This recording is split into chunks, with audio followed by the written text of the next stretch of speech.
সরকার যে আইন লঙ্ঘন করেছে, সংবিধান লঙ্ঘন করেছে, সেটা নিয়ে আলাপ হওয়া দরকার।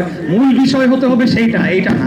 এই মাননীয় শব্দটাকে নিয়ে যে এত কথা হয়েছে, এর মাধ্যমে মূল যে বিষয়টা ভোটাধিকারকে বৃদ্ধাঙ্গুলি দেখিয়েছে, সেটি করা হয়েছে এই একটি শব্দের মাধ্যমে।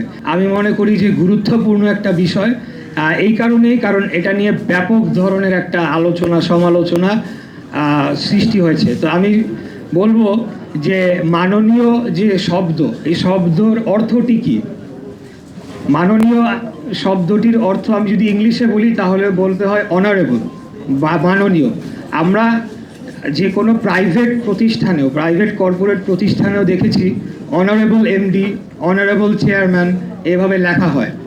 অতএব এই মাননীয় শব্দটাকে নিয়ে যে এত কথা হয়েছে, এর মাধ্যমে মূল যে বিষয়টা, এই সরকার যে সংবিধান লঙ্ঘন করেছে, এই সরকার যে বাংলাদেশের সর্বোচ্চ আদালতকে অবমাননা করেছে, বাংলাদেশের জনগণের যে আন্দোলন, যে ত্যাগ তিতিক্ষা, সেটাকে বৃদ্ধাঙ্গুলি দেখিয়েছে, ভোটাধিকারকে বৃদ্ধাঙ্গুলি দেখিয়েছে, সেটি করা হয়েছে এই একটি শব্দের মাধ্যমে।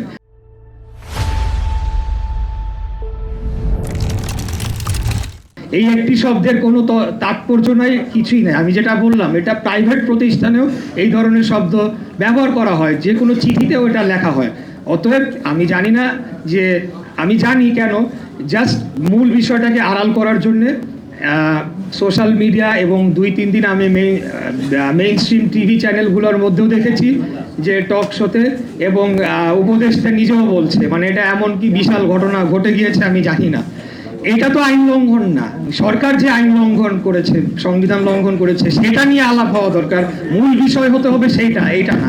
আর দ্বিতীয় যে বিষয়টি বললেন, অবশ্যই আপনি যেটা বলেছেন সত্যই বলেছেন, সেটা 20 বছর আগের ইতিহাস।